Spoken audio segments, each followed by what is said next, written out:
नमस्कार विद्यार्थी मित्रांनो, स्वागत आहे तुम्हा सर्वांचं महानोकरी एक्सप्रेस या आपल्या मराठी यूट्यूब चॅनलवरती। तर बघा विद्यार्थी मित्रांनो, नवी मुंबई महानगरपालिका भरती 2025 साठी आपण तांत्रिक अति संभाव्य प्रश्न उत्तरे बघत आहोत। याआधी सुद्धा आपण काही सराव प्रश्नसंच घेतलेले आहेत, ते जर बघितले नसेल तर बघून घ्या। व्हिडिओच्या डिस्क्रिप्शनमध्ये लिंक दिलेली आहे आणि आता लवकरच परीक्षा होणार आहे, त्यासाठी जास्तीत जास्त सराव हा खूप गरजेचा आहे। म्हणून आजच्या व्हिडिओमध्ये आपण एकूण 20 प्रश्नांचा सराव करणार आहोत। तर चला व्हिडिओला सुरुवात करूया। त्याआधी चॅनलवर नवीन असाल तर चॅनलला सबस्क्राईब करायचं आहे आणि व्हिडिओला लाईक करायचा आहे आणि व्हिडिओला शेवटपर्यंत पाहायचा आहे आणि तुम्ही सुद्धा या प्रश्नांचा जास्तीत जास्त उत्तर देण्याचा प्रयत्न करायचा आहे, जेणेकरून तुमचा सराव होईल। आणि व्हिडिओच्या शेवटी कमेंटमध्ये नक्की कळवायचं आहे की एकूण 20 पैकी किती प्रश्नांची उत्तरे तुम्ही बरोबर दिलीत। तर चला व्हिडिओला सुरुवात करूया। तर बघा, आजचा आपला पहिला प्रश्न आहे, कोणता विषाणू लसीमुळे जगातून पूर्णतः नष्ट झालेला आहे? ऑप्शन दिलेले आहे का HIV, 2 आहे बी आहे पोलिओ, सी आहे स्मॉल पॉक्स आणि डी आहे डेंग्यू। तर कोणता विषाणू हा लसीमुळे जगातून पूर्णतः नष्ट झालेला आहे? तर स्मॉल पॉक्स हा विषाणू जगातून पूर्णपणे नष्ट झालेला आहे। म्हणून या ठिकाणी या प्रश्नाचं योग्य उत्तर होईल ऑप्शन क्रमांक सी, स्मॉल पॉक्स। त्यानंतर बघा, प्रश्न क्रमांक 2 दिलेला आहे, कोणत्या संसर्गजन्य रोगात संधिवातासारख्या लक्षणांची शक्यता असते? कोणत्या संसर्गजन्य रोगामध्ये संधिवातासारख्या लक्षणांची शक्यता असते? ऑप्शन दिलेले आहे, एक आहे चिकनगुनिया, बी कुष्ठरोग, सी कॉलरा आणि डी टायफॉइड। तर बघा, चिकनगुनिया या संसर्गजन्य रोगामध्ये संधिवातासारख्या लक्षणांची शक्यता असते। म्हणून या ठिकाणी या प्रश्नाचं योग्य उत्तर होईल ऑप्शन क्रमांक 1, चिकनगुनिया। त्यानंतर बघा, प्रश्न क्रमांक 3 दिलेला आहे, कोणता संसर्गजन्य रोग उवांपासून होतो? ऑप्शन दिलेले आहे, एक आहे लायम रोग, बी आहे स्कंबोज, सी आहे टायफस आणि डी आहे टायफॉइड। तर कोणता संसर्गजन्य रोग हा उवांपासून होतो? तर टायफस हा संसर्गजन्य रोग उवांपासून होतो। म्हणून या ठिकाणी या प्रश्नाचं योग्य उत्तर होईल ऑप्शन क्रमांक सी, टायफस। त्यानंतर आहे प्रश्न क्रमांक 4, कोणता संसर्गजन्य रोग बालपणी न झाल्यास प्रौढांमध्ये जास्त गंभीर ठरतो? ऑप्शन दिलेले आहे, काय चिकन पॉक्स, बी आहे कॉलरा, सी आहे कुष्ठरोग आणि डी आहे टायफॉइड।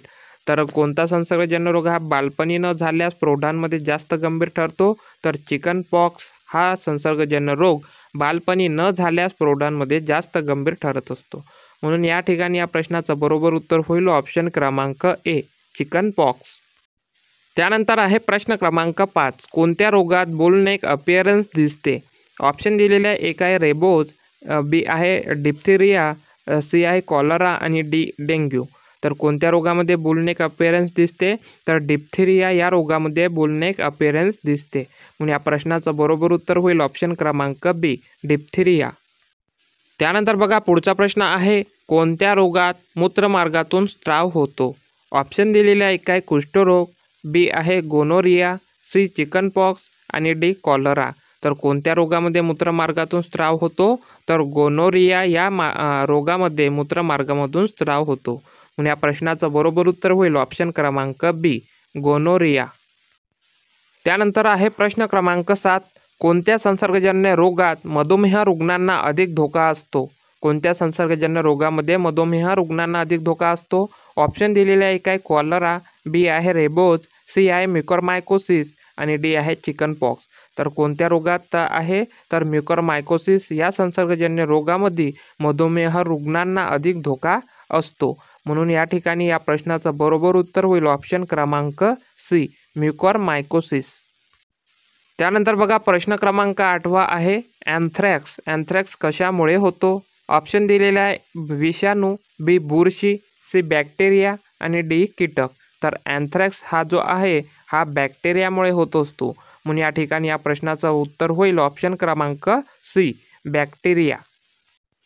त्यानंतर आहे प्रश्न क्रमांक 9, कोणता रोग प्राण्यांतून मानवामध्ये सरळ संक्रमित होतो? कोणता रोग आहे जो प्राण्यांपासून मानवामध्ये सरळ संक्रमित होतो? ऑप्शन दिलेले आहे, काय रेबीज, बी आहे टायफॉइड, सी कॉलरा आणि डी आहे गोनोरिया। तर कोणता रोग होत असतो? तर रेबीज हा रोग जो आहे हा प्राण्यांतून मानवात सरळ संक्रमित होत असतो। म्हणून या ठिकाणी या प्रश्नाचं बरोबर उत्तर होईल ऑप्शन क्रमांक ए, रेबीज। त्यानंतर बघा, प्रश्न क्रमांक 10 आहे, कोणत्या संसर्गजन्य रोगामध्ये राईस वॉटर स्टूल्स दिसते? कोणत्या संसर्गजन्य रोगात राईस वॉटर स्टूल्स दिसते? तर ऑप्शन दिलेले आहे काय टायफॉईड, बी आहे कॉलरा, सी मलेरिया आणि डी आहे चिकन पॉक्स. तर कॉलरा या संसर्गजन्य रोगामध्ये राईस वॉटर स्टूल्स दिसते, म्हणून या ठिकाणी या प्रश्नाचं बरोबर उत्तर होईल ऑप्शन क्रमांक बी कॉलरा. त्यानंतर बघा प्रश्न क्रमांक 11 आहे, कोणता रोग फक्त मानवी शरीरातच वाढतो? ऑप्शन दिलेले आहे काय रेबीज, बी आहे क्षयरोग, सी आहे कॉलरा आणि डी आहे सिफिलिस. तर कोणता रोग हा फक्त मानवी शरीरातच वाढत असतो? तर सिफिलिस हा रोग फक्त मानवी शरीरातच वाढतो, म्हणून या प्रश्नाचं बरोबर उत्तर होईल ऑप्शन क्रमांक डी सिफिलिस. त्यानंतर बघा प्रश्न क्रमांक 12 आहे, काला आजार या नावाने ओळखला जाणारा रोग कोणता आहे? कोणता? तर काला आजार या नावाने ओळखला जाणारा रोग कोणता आहे? ऑप्शन दिलेले आहे काय स्कारलेट फीवर, बी आहे विसरल लिशमर्नियासिस आणि सी आहे रेबीज, डी आहे कॉलरा. तर काला आजार या नावाने ओळखला जाणारा रोग आहे विसरल लिशमर्नियासिस, म्हणून या प्रश्नाचं बरोबर उत्तर होईल ऑप्शन क्रमांक बी विसरल लिशमर्नियासिस. त्यानंतर बघा प्रश्न क्रमांक 13 आहे, चिकनगुनियाचा प्रमुख वाहक कोणता डास आहे? कोणता? तर चिकनगुनियाचा प्रमुख वाहक कोणता डास आहे? ऑप्शन दिलेले आहे काय एनएफिलीस, बी आहे एडिस इजिप्ती, सी आहे कुलेक्स आणि डी आहे टेस्टेसी फ्लाय. तर चिकनगुनियाचा प्रमुख वाहक डास आहे एडिस इजिप्ती, म्हणून या प्रश्नाचं बरोबर उत्तर होईल ऑप्शन क्रमांक बी एडिस इजिप्ती.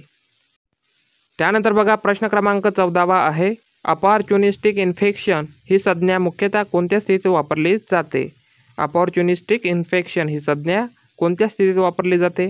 ऑप्शन दिलेले आहे काय गर्भधारणा, बी कर्करोग, सी HIV एड्स आणि सी डी आहे सर्व.